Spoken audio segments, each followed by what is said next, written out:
Assalamualaikum warahmatullahi wabarakatuh. Alhamdulillahirabbil alamin. Segala puji bagi Allah Subhanahu wa taala, Tuhan yang Maha Kuasa, atas limpahan rahmat dan karunia-Nya sehingga kita dapat berkumpul di tempat ini dalam rangka kelas orang tua yang bertajuk Perkembangan Anak Usia Dini. Ayah dan Bunda, sebelum kita sama-sama membahas dengan detail apa dan bagaimana perkembangan anak usia dini itu, yuk kita bernyanyi dulu. Nyanyinya boleh sambil tepuk tangan ya. Kami ada di sini demi ridho ilahi, saling berkasih sayang untuk saling berbagi. Kami mengubah diri jadi ortu sejati, ikhlas cerdas itu semboyan kami. Ayah Bunda, bagaimana? Sudah siap menjadi orang tua yang cerdas dan juga ikhlas dan menjadi orang tua yang sejati? Baik, kita lanjutkan. Sebelum kita membahas dengan detail apa dan bagaimana perkembangan anak usia dini itu, marilah kita bersama-sama merumuskan suatu tujuan mengapa kita menyelenggarakan kegiatan ini. Yang pertama, kita akan bersama-sama mengidentifikasi karakteristik perkembangan anak usia dini. Selanjutnya, kita juga akan mengidentifikasi berbagai aspek perkembangan anak usia dini. Kita memahami faktor-faktor yang mempengaruhi perkembangan anak usia dini, memahami pentingnya stimulasi pada 1000 hari pertama, dan memberikan dukungan yang diperlukan anak untuk perkembangan secara menyeluruh.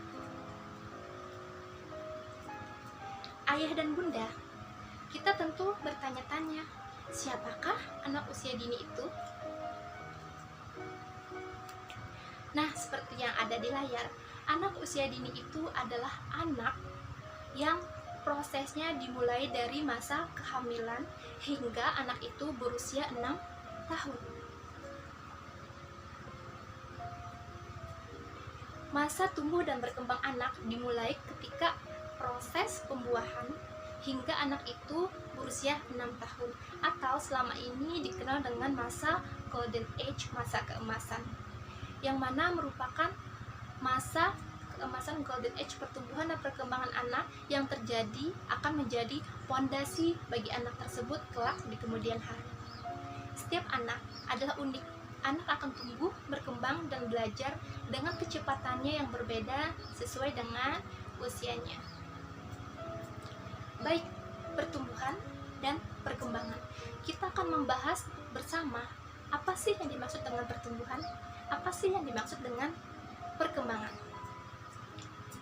Baik, kita perhatikan tabel berikut. Pertumbuhan yaitu merupakan proses pertambahan ukuran, sedangkan perkembangan merupakan proses perubahan fungsi. Pertumbuhan bersifat kuantitatif, sedangkan perkembangan bersifat kuantitatif dan kualitatif. Contohnya, pertumbuhan itu bertambahnya tinggi badan, pergantian gigi susu menjadi gigi dewasa, bertumbuhnya diameter lingkar kepala, dan sebagainya.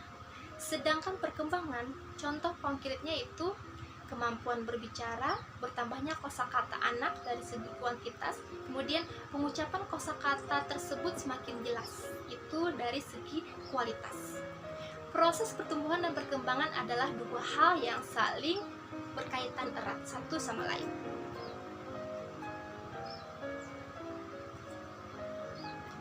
Pertumbuhan artinya perubahan dalam jumlah besar ukuran tubuh atau anggota tubuh. Jadi dapat disimpulkan pertumbuhan itu merupakan pertumbuhan yang dapat kita lihat dari aspek fisik. Diamati melalui penimbangan berat badan, pengukuran tinggi badan, dan lingkar kepala. Nah, biasanya grafik pertumbuhan anak digambarkan di kartu KMS seperti berikut.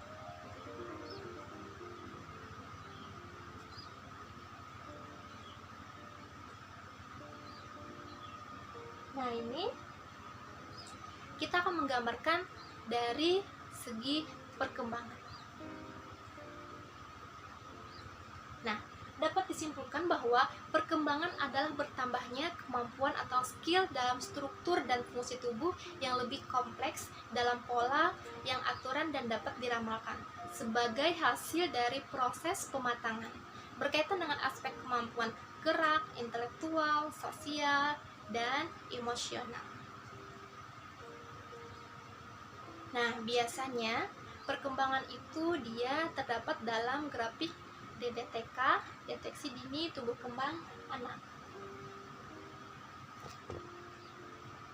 Nah, yang lebih detailnya, pertumbuhan dan perkembangan anak dibahas dalam Permendikbud nomor 137 dan 146 tahun 2014. Ayah dan Bunda, 6 aspek perkembangan anak usia dini meliputi nilai agama dan moral, fisik motorik, perkembangan kognitif, bahasa, sosial emosional, dan seni. Perkembangan motorik adalah perkembangan anak dalam mengendalikan gerakan fisik berdasarkan otot yang cenderung terlibat dalam suatu aktivitas. Keterampilan motorik dibagi menjadi dua, yaitu keterampilan motorik kasar dan keterampilan motorik halus. Nah, di tabelnya bisa dijelaskan definisinya motorik kasar dan motorik halus. Motorik kasar merupakan keterampilan gerak yang melibatkan syaraf dan otot-otot besar yang mengatur gerak tangan, paha, dan kaki serta batang tubuh. Sedangkan motorik halus, keterampilan motorik yang melibatkan jari, pergelangan tangan, serta koordinasi mata. Kemudian, masa berkembang paling besar, motorik kasar di bawah usia 5 tahun, sedangkan motorik halus di atas usia 5 tahun. Kemudian, kemampuan yang berkembang, motorik kasar bisa kita contohkan mengendarai sepeda roda 2, kemudian memanjat pohon, bermain bola, olahraga air, lompat tali, halang rintang, meniti balok titian, memindahkan meja kursi, dan lain sebagainya. Kemudian, kemampuan yang berkembang dari segi motorik halus, menganyam, menjemput, membuka lembaran buku, menggunting, menggunakan sendok, meronce, dan lain sebagainya. Nah, selanjutnya, perkembangan kognitif berkaitan dengan kemampuan daya pikir dan intelijensia yang diperlihatkan melalui kemampuan mengingat, mengenal, dan memahami berbagai objek. Perkembangan bahasa merupakan kemampuan untuk berkomunikasi dengan orang lain, meliputi semua cara untuk berkomunikasi baik dengan menggunakan lisan, isyarat, dan mimik muka. Perkembangan sosial berkaitan dengan kemampuan anak mengembangkan keterampilan dalam menjalin persahabatan, meningkatkan pemahaman tentang orang lain, dan juga belajar tentang perilaku. Adapun perkembangan seni meliputi kemampuan mengeksplorasi dan mengekspresikan diri, berimajinasi dengan gerakan musik, drama, dan berbagai bidang seni lainnya, serta mengapresiasi karya seni, gerak, tari, dan drama. Nah, ada dua hal yang menjadi faktor-faktor yang mempengaruhi pertumbuhan dan perkembangan anak, yaitu internal dan eksternal. Internal terbagi ke dalam 3 hal, yaitu faktor bawaan atau gen yang normal dan patologi. Kemudian selanjutnya proses kehamilan, nutrisi saat hamil, kemudian penyakit yang diderita ibu saat hamil, obat, dan juga polusi yang terpapar oleh ibu ketika ibu sedang mengandung anak tersebut. Kemudian faktor eksternalnya, asupan gizi, penyakit yang diderita, dan kualitas pengasuhan yang juga dipengaruhi oleh kondisi lingkungan. Untuk mempelajari lebih lanjut tentang kesulitan dan hambatan maupun pesatnya perkembangan anak akan kita bahas bersama dalam materi perkembangan pengenalan anak berkebutuhan khusus, ya, nanti bisa kita jadwalkan. Ayah Bunda, apa yang terjadi pada 1000 hari pertama kehidupan? Ya, bisa kita lihat 9 bulan dalam kandungan, kemudian tahun pertama kelahiran, tahun kedua kelahiran. Nah, itulah yang disebut dengan 1000 hari pertama. Seberapa penting 1000 hari pertama? Jawabnya tentu sangat penting sekali. Karena 1000 hari pertama kehidupan adalah periode kritis tumbuh kembang anak yang akan mempengaruhi kualitas kesehatan seumur hidupnya. Bisa dikatakan, apabila masa 1000 hari pertama kehidupannya berjalan baik, maka ketika dia dewasa, kualitas kesehatannya akan baik juga. Mengapa demikian? Karena pada masa 1000 hari pertama itulah seluruh organ tubuh mengalami perkembangan hingga menjadi organ yang mampu bekerja dengan sempurna. Untuk itu, diperlukan gizi yang tepat dengan jumlah yang seimbang agar 1000 hari pertama kehidupannya dapat berjalan dengan baik.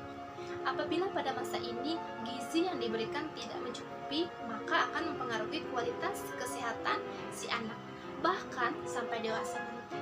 Dampak yang mudah kita lihat adalah anak akan menjadi mudah sakit, kemudian perkembangannya tidak sesuai dengan usianya, atau mengalami hal-hal lainnya. Ayah bunda, bagaimana cara mendukung perkembangan anak secara menyeluruh? Nah, ada beberapa hal yang dapat kita lakukan untuk mendukung perkembangan anak secara menyeluruh yang dapat kita kerjakan melalui kegiatan rutin harian. Yang pertama, menyapa anak setiap hari. Kemudian, selalu berkomunikasi dan mengajak anak berbicara. Membacakan buku kepada anak minimal 10 menit dalam sehari. Mengajak anak untuk bercerita, menceritakan kejadian-kejadian yang ia alami dalam sehari tersebut. Mengenalkan kegiatan keaksaraan sesuai dengan tingkat usia anak yang kita kembangkan dengan permainan, lagu, dan juga gerak dan tari. Kemudian, mengenalkan angka atau lambang bilangan kepada anak sesuai dengan tingkatan usianya yang beracuan dengan perkembangan anak di usia tersebut. Ayah bunda